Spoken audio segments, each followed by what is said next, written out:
اس طرح سے ابھی ہمارے ملک میں دلی میں جو بلاسٹ ہوا، کن لوگوں نے کیا؟ شروعاتی تحقیقات میں جو نام پیش کیے جا رہے ہیں مسلمانوں کے نام۔ کون سے مسلمان ہیں یہ لوگ؟ کیا چاہتے تھے؟ اور اس سے حاصل کس کا؟ کس کا فائدہ ہوا؟ مجھے کوئی بھی سینس رکھنے والا مسلمان ہو، کوئی بھی بتائے۔ یہ بات اس لیے میں عرض کر رہا ہوں کہ آج بہت سارے نوجوان جذباتی ہو گئے، اور کچھ لوگوں کی وجہ سے، یعنی کفار و مشرکین کی تکالیف کی وجہ سے وہ سوچتے ہیں ایسے قدم اٹھا لینا چاہیے۔ میں ان سے کہتا ہوں ایک بات یاد رکھنا، ایکسٹریمزم، شدت پسندی دوسری شدت پسندی کو جنم دیتی ہے۔ ایسا نہیں کہ تم تشدد کرو گے تو سامنے والا تشدد نہیں کرے گا، تم ایک کرو گے سامنے دو کرنے والے ہوں گے، تم دو کرو گے چار کی شدت اور ہو جائے گی۔ یہ حل نہیں ہے دنیا میں۔ جن نوجوانوں نے یہ راستہ اختیار کیا، اگر میری بات وہ سنتے ہیں تو توجہ چاہتا ہوں، کس کا بھلا کیا ہے؟ ان جماعتوں نے اس طرح کے قتل و غارت سے، اس طرح کے بلاسٹ سے کس کا بھلا کیا ہے؟ امت کا، اسلام کا، مسلمانوں کا، ملک کا، کس کا؟ کسی کا نہیں۔ ناحق راستے میں چلنے والوں کی جانوں کو لینا، قرآن کہتا ہے من قتل نفسا بغیر نفس او فساد فی الارض فکأنما قتل الناس جميعا۔ جس نے ناحق ایک جان کو قتل کیا ہے، اس نے پوری انسانیت کو قتل کیا ہے۔ چھٹے پارے میں رب تعالیٰ فرماتا ہے اس نے پوری دنیا کا قتل کیا ہے۔ لوگ کیا سمجھتے ہیں یہ بلاسٹ کر لینا، کسی بھی علاقے میں جا کر کے بارود سے اڑا دیا جانا، اس کو جہاد سے تعبیر کرتے ہو؟ جہاد کی وہ جو اعلیٰ اور پاکیزہ صورت ہے اس کو مسخ کرتے ہیں، اس کو لوگوں کے درمیان بری شکل پیش کرنے کے لیے۔ میں نے تو کبھی آج تک یہ محسوس بھی نہیں کیا۔ عراق کے بھی بہت سارے سفر کیے، چند سالوں پہلے پوری دنیا میں IS نے اپنی دہشت پیدا کر کے رکھی تھی۔ کیا تھی یہ جماعت؟ کبھی بھی قریب سے دیکھنے والا اور پڑھنے والا سمجھ سکتا تھا اسلام کی بو باس بھی انہیں نہیں لگی۔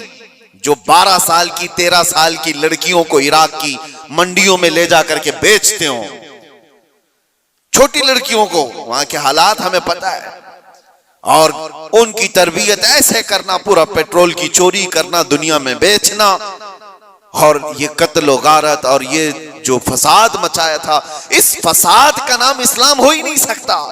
اور اسی لیے میں نے سب سے پہلے آیت کیا پڑھی؟ وَلَا تُفْسِدُوا فِي الْأَرْضِ بَعْدَ إِصْلَاحِهَا۔ رب تعالیٰ فرماتا ہے اس پوری زمین پر کہیں فساد مت مچاؤ، اس کی اصلاح کیے جانے کے بعد۔ ارے میاں یہاں کچرا ڈالنے کی اجازت نہیں ہے، تم خون بہانے کی بات کرتے ہو۔ ہاں محمد عربی صلی اللہ تعالیٰ علیہ وسلم کا وفادار جو ہوگا، ارے شیر تو میدانوں میں لڑے جاتے ہیں، مقابلہ ہوگا تو میدانوں میں مقابلہ ہوتا ہے، یوں نہیں ہوتا کہ ناحق کوئی بھی راستہ چلنے والے کی جان لے لی جائے اور اس کو کہا جائے کہ یہ جہاد ہے، یہ جنگ ہے، یہ بدلہ ہے، یہ انتقام ہے۔ ہرگز نہیں۔ میں سخت مذمت کرتا ہوں ایسے تمام گتیویدیوں کا۔ کوئی بھی نوجوان اس طرح کی حرکتوں میں ملوث ہوتا ہے تو جانتے ہیں اس کا نقصان کتنا لمبا ہوتا ہے، کتنا لمبا نقصان ہوتا ہے۔ ان ظالموں نے جو کچھ بھی کیا، چند مہینوں پہلے کشمیر میں جو ہوا تھا، پہلگام میں چن چن کر کے جن لوگوں کو مار دیا گیا تھا، وہ جو سیر و سیاحت کے لیے گئے تھے وہ کس کے دشمن تھے؟ کس کے دشمن تھے؟ جن کو انہوں نے پکڑ پکڑ کر کے نام پوچھ کر کے مارا، وہ کس کے دشمن تھے؟ کیا اسلام کے دشمن تھے، مسلمانوں کے دشمن تھے، یا تمہارے قرآن حدیث کسی کی دشمنی کی تھی جن کو پکڑ کے مارا گیا؟ کیا اسلام میں اس بات کی اجازت ہے کہ کہیں پر بھی کوئی گھومنے آئے اور اس کو مار دیا جائے؟ ان ظالم کتوں نے جن لوگوں کو مارا، اس کے بعد جو دہشت پھیلانے کی کوشش کی، اس کا اثر کیا ہوتا ہے دنیا میں اور دوسری جگہوں پر؟ غیر مسلموں کے پاس یہی میسج جاتا ہے کہ یہ اس طرح تنہا پا کر کہیں پہ بھی قتل کر سکتے ہیں۔ پورے مسلمانوں کو انہوں نے خطرے میں ڈالا۔ آج جو ہوا اس کا بھی اثر وہی ہوگا جو 9/11 کے بعد ہوا تھا۔ آپ کو پتا ہے 2001 میں امریکہ کے اندر جو بلڈنگیں گرا دی گئی تھی جس میں 3000 لوگ قریب مارے گئے تھے، ورلڈ ٹریڈ سینٹر پر جو حملے ہوئے تھے، اس کی تحقیقات ہوئی۔ اس کے بعد پھر کئی سالوں کے بعد افغانستان سے ذمہ داری قبول کی ایک جماعت نے کہ اس کو ہم نے کیا، لیکن اس کا اثر کیا ہوا جانتے ہیں؟ تقریباً 11-12 سال تک اس شہر میں ایسے حالات ہو گئے تھے کہ مسلمانوں کا جینا تنگ ہو گیا تھا، کوئی دیکھنا نہیں چاہتا تھا کیا کس نے، لیکن قصور بھر کون رہا ہے؟ اس لیے میرے عزیزوں، کوئی ایک نوجوان اگر ایسی حرکت کرتا ہے، ابھی جیسے تحقیقات میں یہ بات آتی ہے کہ یہ ڈاکٹر پیشے سے تعلق رکھنے والے لوگ تھے، شروعاتی تحقیقات یہ بتا رہی ہیں کتنا عظیم پیشہ تھا جس کو اختیار کیا گیا۔ یہ باتیں میں اس لیے کہہ رہا ہوں کہ بہت ساری جگہوں پر ہو سکتا ہے کہ پولیٹیکل بنایا گیا ہوا کئی جگہوں پر ہوتا ہے، لیکن میں یہ جانتا ہوں یہ چیزیں جو یہ حرکتیں ہوئی ہیں ریئل کچھ لوگ اس میں ملوث ہوتے ہیں، کیونکہ جیلوں میں میں نے دیکھا ہے پولیس ATS سب کو یوں ہی اٹھا کر کے نہیں بھر دیتی، ان کے حالات ہوتے ہیں، ہم نے خود دیکھا ہے، ان سے بات بھی کیا ہے۔ ایک بات میں آپ کو بتا دیتا ہوں، پولیس سے تو وہ اپنا جرم چھپا سکتا ہے، قیدیوں میں آپس میں تو اپنا جرم بتاتا ہی ہے کیا کیا کیا تھا، ہمیں پتا ہے کیا کیا پلاننگ کیے جاتے تھے۔ پہلے ہم بھی یہی سمجھتے تھے کہ یہ سارا کا سارا فیک ہوتا ہے، مسلمانوں کو پھنسانے کے لیے کیا جاتا ہے، نہیں، سب فیک نہیں ہوتا، کچھ ملوث ہوتے ہیں، پلاننگ میں اس طرح کے شریک ہوتے ہیں۔ اب میں نہیں جانتا کہ وہ کس طرح کے مسلمان ہیں جو ان چیزوں میں ملوث ہو جاتے ہیں، ان کو کون ڈائیورٹ کرتا ہے، کون فنڈنگ کرتا ہے۔ یہ سب حکومت کے اور ڈپارٹمنٹ کے کام ہیں کہ ان لوگوں کو امن کو نقصان پہنچانے والی ایسی ہر چیز کو وہ روکیں۔ اس کا اثر اب کیا ہوگا؟ کیا ہمارے بچے جو ڈاکٹر بننا چاہتے ہیں وہ کسی بھی کالج یا یونیورسٹی میں جائیں تو کیا ان کو شک کی نظر سے نہیں دیکھا جائے گا؟ یہ بھی ڈاکٹر بن کر کے کہیں ایسا بلاسٹ تو نہیں کرنا چاہتا ہے؟ ان ظالم کتوں نے اپنی حرکتوں سے کتنے بچوں کی زندگی کو داؤ پہ لگایا ہے، اور فائدہ کس کا کیا ہے؟ کس کا فائدہ کیا؟ میں محسوس کرتا ہوں میرے عزیزوں، یہ اگر اسلام کا نام لے کر کے یا بدلہ لینے کی بات کر کے اس طرح کی حرکت کرتے ہیں تو آپ کو اندازہ ہے کل اگر اس علاقے میں میں ہوتا یا آپ بھی ہوتے تو بھی اڑ گئے ہوتے نا، مر گئے ہوتے ہیں۔ انہوں نے کسی کو نہیں دیکھا ہے کہ چلنے والا کون ہے، کیا ہے؟ کیا یہی اسلامی جنگوں کا نظام ہے؟ کیا یہ رسول اللہ صلی اللہ تعالیٰ علیہ وسلم کی تعلیمات کا کوئی ایک حصہ ہے؟ سنو، میرے آقا صلی اللہ تعالیٰ علیہ وسلم پراپر جنگ میں بھی جب بھیجتے تھے تب بھی صحابہ کو فرماتے تھے راستہ چلتے ہوئے کوئی بیٹھا ہوا آدمی ہو تو اس کی طرف تلوار نہیں اٹھانا۔ میرے آقا صلی اللہ علیہ وسلم، یہ تو جنگ کی حالت بھی نہیں ہے ابھی ہماری، کہیں جنگ کی حالت میں ہیں ہم لوگ؟ جنگ کی حالت میں نہیں، پراپر جنگ جہاں ہو رہی ہوتی وہاں کے لیے بھی میرے آقا فرماتے کہ وہاں کے بوڑھوں کے ساتھ کوئی بدتمیزی نہ ہو، عورتوں کے ساتھ لڑائی نہ ہو، حاملہ عورت ہے تو اس کو چھوا نہ جائے، ان کو قیدی نہیں بنایا جائے۔ اور یہ تو چھوڑیں، نبی پاک صلی اللہ علیہ وسلم اپنے صحابہ کو جب بھیجتے تو یہ بھی تعلیم دیتے کہ جس علاقے میں جا رہے ہو ان کی جو بھی عبادت گاہ ہے، عبادت گاہ کو توڑ پھوڑ نہیں کرو گے، وہاں کے درختوں کے پتے نہیں اکھاڑو گے، جو تم کو مارنے کی کوشش کیا اس کے ساتھ تمہاری لڑائی ہوگی۔ یہ نظام تھا، اور یہاں بیٹھے بیٹھے کسی کو اڑا دینا، اسلام سے کوئی، میری ان باتوں کو کچھ لوگوں تک مجھے پتا ہے پہنچتی ہوں گی، اور وہ شدت پسندی میں کہتے ہیں کہ شاید یہ بھی یہاں کی مصلحت پسندی اور حکمت پسندی کے اعتبار سے بات کر رہے ہوں گے۔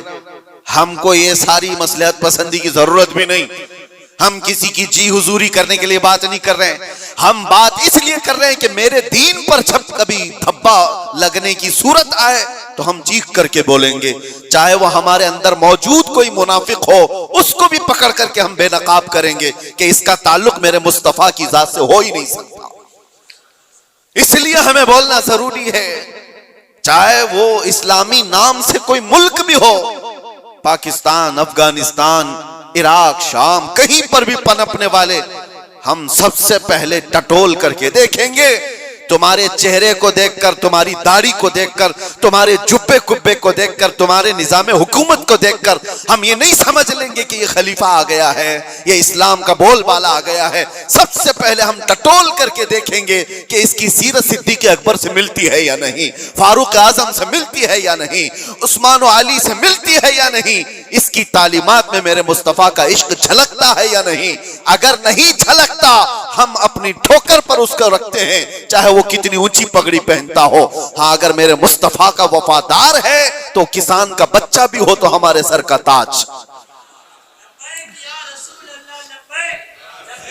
میرے عزیزوں, بس میں یہ بات اس لیے عرض کر رہا ہوں کہ لوگوں نے جو شکل بگاڑنے کے لیے کوششیں کی ہیں, آپ سب کی بھی ذمہ داری ہے. آپ جانتے ہو میں نے قید کی حالت میں دیکھا تھا کچھ وہ لوگ جو صرف اور صرف سوشل میڈیا پر ایسے ایکٹیو تھے کہ ان کو ساری خبریں معلوم تھیں کہاں کیا کیا ہو رہا ہے. مطلب دوسرے ملکوں میں جو یہ ٹیرر ایکٹیویٹیز ہو رہی ہیں, ساری چیزیں, اور وہ بند بھی ہیں, قید بھی ہیں, بہت سارے ایسی ساری چیزیں میں نے دیکھا. تو ان چیزوں میں تمہیں کس نے حکم دیا ہے؟ اللہ نے, رسول اللہ نے, کہ تم یہ ساری چیزیں کرتے رہو. نوجوانوں, سوشل میڈیا تمہارے ہاتھ میں ہے تو اس کا استعمال بھی صحیح انداز سے کرو, صحیح طریقوں سے کرو. زبردستی ایسے سٹیٹس لگانا جو کسی دوسرے کے اندر دہشت پیدا کرے, ڈر کا ماحول پیدا کرے, حرام ہے.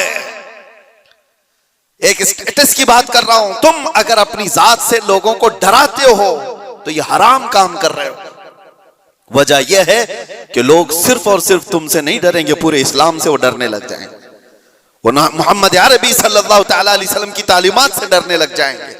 ماحول تو یہ پیدا کرو کہ لوگوں نے پروپیگنڈا پھیلایا تھا مدینے میں, کفار و مشرکین نے, کہ مسلمان ایسے ہوتے ہیں ویسے ہوتے ہیں. ایک عورت آئی ابو بکر صدیق رضی اللہ تعالیٰ عنہ کے پاس, یہودی عورت, کہا مجھے بہت ڈر لگتا ہے.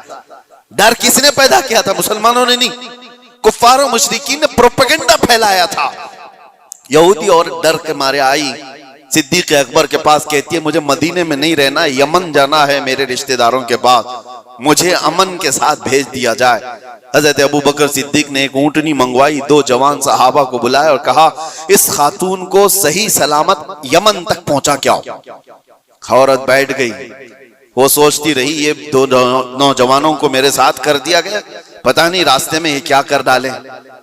اللہ اکبر, تاریخ بتاتی ہے وہ 2 نوجوان صحابی چلتے رہے, وہ خاتون بیٹھی رہی. جب کوئی چوکی آتی لوگ پوچھتے کون ہے, کہاں سے ہے, کیا ہے.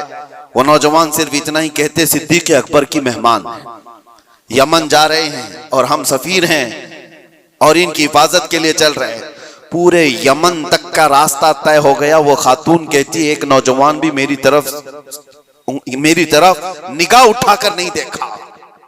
صحیح سلامت پہنچنے کے بعد وہ خاتون اپنے رشتہ داروں کو جمع کرتی ہے اور کہتی ہے میں تو ڈر کے مارے مدینے سے بھاگ کر آئی تھی, مجھے خبریں ایسی پھیلائی گئی تھی, مجھے ڈر تھا, ایک دہشت کا ماحول تھا, میں اپنے رشتہ داروں میں آئی تھی, لیکن سب سے میں یہ اعلان کرتی ہوں کہ میں واپس مدینے جا رہی ہوں, اس لیے کہ اس سے زیادہ امن مجھے اور کہیں نہیں لگتا جو میری عزت کی حفاظت کرے. یہ ماحول پیدا کرو اے نوجوانوں, ماحول تو یہ پیدا کرو کہ لوگ تمہارا استقبال کریں. آج لوگ تمہیں اپنے محلے میں گھر دینے سے ڈرے نہیں کہ ان کو گھر دیں گے تو پتہ نہیں یہ کیا کر ڈالے گا, گندگی کر ڈالے گا, گھور گھور کر کے لوگوں کو پریشان کر ڈالے گا. یہ تو دہشت پیدا کرنے والا ماحول ہے, کیوں نہیں دیا جاتا؟ ڈر کا ماحول پیدا کرنے کی بجائے امن کا ماحول ایسا پیدا کرے, محبت کا ماحول ایسا پیدا کرو کہ لوگ تمہارا استقبال کریں. آپ کو پتا ہے 19 سال کے محمد بن قاسم کو ہندوستان میں جب وہ پہلے قدم رکھا تھا اپنے علاقے کے علاقے دیے تھے اور کہا تھا اے نوجوان تو اپنی حکومت چلا, ہم تیرے پیچھے چلنے کو تیار ہیں. اخلاق دیکھا تھا, کردار دیکھا تھا, عورتوں کی حفاظت کرنے والے جوان کو دیکھا تھا تو دنیا قدموں میں تھی. اخلاق وہ پیدا کرو, دہشت کا ماحول نہیں, ڈر کا ماحول نہیں. میں سخت ترین جملوں سے مذمت کرتا ہوں اس طرح کے حملوں کا, اور ظاہر سی بات ہے ہم جس ملک میں رہ رہے ہیں میرے عزیزوں, درد ہمیں اس بات کا بھی ہوتا ہے ہم اپنے ملک میں کچرا بھی نہیں پھینکنا چاہتے تو ناحق برادران وطن چاہے وہ کوئی بھی ہوں ان کی جان لینے کی اجازت کیسے دی جا سکتی؟ کیا یہ میرے ملک جہاں میں رہ رہا ہوں آپ رہ رہے ہیں اس کی عزت پر خطرہ نہیں ہے؟ اس کی حفاظت اس کی سیکیورٹی پر خطرہ نہیں ہے؟ اور صرف ملک میں رہنے والوں کے اندر دہشت نہیں پیدا ہوئی ہے، پوری دنیا میں جہاں یہ میسج جائے گا لوگ جو آنے والے ہوں گے وہ ڈر جائیں گے، پتہ نہیں ان کے ہاں ایسے حالات۔ تو کیا یہ ملک کی چھبی کو خراب کرنے کی کوشش نہیں؟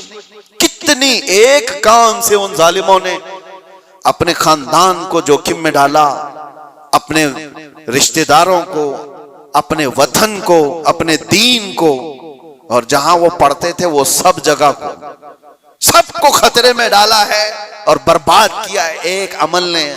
اسی لیے قرآن نے کیا کہا؟ ناحق کسی ایک کی جان لینے کا مطلب ہے پوری دنیا کی قتل کرنے کے برابر، اور کیا انہوں نے انسانیت کے قتل کے برابر ہے۔ اللہ تعالیٰ ایسی گتی ویدیوں میں ملوث رہنے والے منافقوں سے ہماری حفاظت فرمائے۔ میں دعا کرتا ہوں اور گزارش بھی یہی کرتا ہوں ہر نوجوان کو کہ اس طرح میں درمیانی راستہ اختیار کروں، مداہنت بھی نہیں کہ دین کو چھوڑ کر کے چاپلوسی کرنے کے لیے کچھ لوگوں کی تلوار چاٹنے کے کام کیا جائے، ان کو راضی کرنے کے کام کیا جائے، میں اس بات کا قائل نہیں ہوں، لیکن یہ بات بھی ضرور کہوں گا کہ ایسے شدت پسند کوئی تحریک ہو، کوئی تنظیم ہو، کوئی ایسی گتی ویدیاں ہو رہی ہوں، ان سے تمہارا کوئی تعلق نہ رہے، ان کے درمیان۔ ہاں آپ کو اپنے نبی پاک کی محبت پر بھروسہ ہے یا نہیں؟ میرے نبی پاک صلی اللہ علیہ وسلم سے جو عشق ہے مجھے کامل بھروسہ ہے، میں تنہا بھی میدان میں رہوں گا، میرے نبی کی مدد۔ انسانوں کا جینا تنگ کر دینا کسی بھی اعتبار سے ہو، حتیٰ کہ راستے میں کچرا ڈالنا یہ بھی ایک فساد ہے، لوگوں کے چلنے پھرنے کے لیے تکلیف دہ چیز کوئی رکھ دینا یہ بھی فساد ہے زمین پر، اور اللہ تبارک و تعالی اس کو سختی کے ساتھ منع فرماتا ہے کہ زمین میں فساد مچانے والے اللہ کو پسند نہیں ہیں۔ مجھے یہاں بات یہ عرض کرنی ہے کہ اسلام وہ عظیم دین ہے جو دنیا سے فتنے اور فساد کو ختم کرنے کے لیے آیا۔ کسی کی بالادستی، کسی کی زبردستی اس دین پاک میں نہیں ہے۔ آپ کو اندازہ ہو تو میں بتاؤں، ایران کے ایک بادشاہ کے پاس نبی پاک صلی اللہ تعالی علیہ وسلم کے ایک صحابی گئے، سفیر بن کر کے گئے تھے، تو بادشاہ نے پوچھا کہ کون سا دین تم لوگ لے کر کے آئے؟ تو صحابی نے ایک جملے میں یوں کہا تھا، وہ دین ہمارے پاس آیا ہے جو انسان کو انسانوں کی عبادت سے ہٹا کر خالق کی عبادت میں لے کر جاتا ہے، انسان کو انسان کی بالادستی یا اس کی تمام تر محکومیت سے ہٹا کر اللہ عز و جل کی بارگاہ میں سرنگوں کرتا ہے۔ اب معاملہ یہ ہے کہ لوگوں نے اپنے اپنے خیالات سے اسلام کی تصویر اپنے دماغ میں بنا لی ہے، ہر کوئی یہ سمجھتا ہے کہ اسلام اس طرح سے ہے، اسلام اس طرح سے ہے۔ اسی وجہ سے کچھ ایسے انسیڈنٹ پیش آتے ہیں جو اپنے رائے سے اور اپنے دماغ سے کچھ مسلمان کر جاتے ہیں۔ ایک بات یاد رکھیں، وہ اسلام نہیں ہو سکتا، کسی مسلمان کا کام ہو سکتا ہے۔ اسلام وہی ہے جو رسول اللہ صلی اللہ تعالی علیہ وسلم سے ثابت ہو اور ان کے صحابہ نے کر کے دکھایا، وہی اسلام ہے۔ آج پوری دنیا جس طرح سے ٹارگٹ پر رکھی ہوئی ہے، یہ مسلمانوں کے کاموں کی وجہ سے، اسلام کے تعلیمات کی وجہ سے نہیں۔ کاش اگر وہ اسلام کی سچائیوں کو پڑھے ہوتے تو انہیں اندازہ ہوتا کہ اسلام یہ ہے نہیں، لیکن یہ کام جو ہو رہا ہے یہ کس کے تھرو ہو رہا ہے۔ جو ظلم، جو فساد، جو فتنہ پوری دنیا میں مچایا جا رہا ہے، اگر وہ کسی ویکتی کے ذریعے سے ہے، کسی انسان کے ذریعے سے ہے، تو یہ اس کا عمل ہے، اس کے دین کا نہیں، کیونکہ وہ دین کا ٹھیکیدار نہیں۔ اگر کوئی مسلمان شراب پیتا ہے اور اس میں مست ہو کر لوگوں سے لڑتا بھیڑتا ہے تو یہ اس کا عمل ہے، یہ دین کا حصہ نہیں۔ اگر کوئی تاش کے پتوں پر بیٹھا پوری پوری رات گزارتا ہے تو یہ اس کی بد کرداری ہے، اس کے بد اخلاق ہیں، اسلام کا یہ حصہ نہیں، اسلام نے اسے دیا ہی نہیں ہے۔ کوئی نوجوان آوارہ بگڑا ہوا لڑکیوں کی طرف غلط نظریں مارتا ہے اور پاک باز خواتین کی زندگی کے لیے وہ دشوار بن گیا ہے تو وہ شیطان ہے، وہ اسلامی حصہ نہیں ہے، اسلام کی تعلیمات میں یہ نہیں ہے۔ رب تبارک و تعالیٰ نے جو دین ہمیں عطا فرمایا رسول اللہ صلی اللہ علیہ وسلم کے ذریعے سے، وہ اتنا پاک ہے، اتنا پاک ہے کہ اس پوری کائنات میں اسلام آیا ہی ہے فتنہ اور فساد اور ہر برائی کو ختم کرنے کے لیے۔ کیا وجہ ہے کہ جس دور میں اسلام کی تبلیغ و اشاعت ہو رہی ہے مکہ مکرمہ میں، کون سے لوگ تھے حضور پاک صلی اللہ علیہ وسلم کے مخاطب وہاں پر؟ کون لوگ تھے؟ وہی لوگ تو تھے جو شراب نوشی میں فخر کرتے تھے، جوا بازی ان کا شعار تھا، عورتوں کو بازاروں میں لا کر نیلام کر دیتے تھے، بچیاں پیدا ہوں تو گردن مروڑ کر دفن کر دیتے تھے۔ یہ وہی لوگ تو تھے اس وقت۔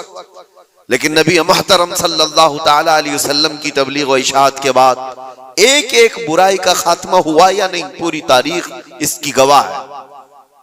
ایک ایک برائی ختم ہوتی چلی گئی۔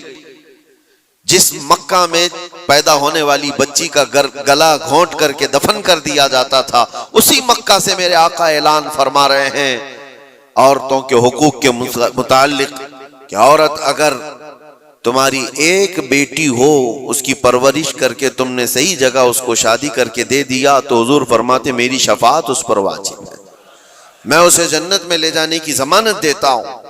بیٹی کا حق یہ بتایا اسی مکہ مکرمہ میں جہاں لوگ اپنی ماں اور اپنی بہنوں کو بازاروں میں نیلام کر دیتے، میرے آقا صلی اللہ علیہ وسلم نے اس برائی کا خاتمہ فرمایا۔ ارشاد کیا فرمایا کہ الجنت تحت اقدام الامہات، تم کیا سمجھتے ہو عورتیں بازاروں کی زینت ہیں؟ تمہاری اگر ماں ہے تو اس کے قدموں میں تمہاری جنت ہے، بہن ہے تو تمہارے حق میں اس کی دعائیں قبول ہیں، بیوی ہے تو اس کو ایک لقمہ کھلانا صدقے کا ثواب ہے۔ عورتوں کے حقوق بیان کیے۔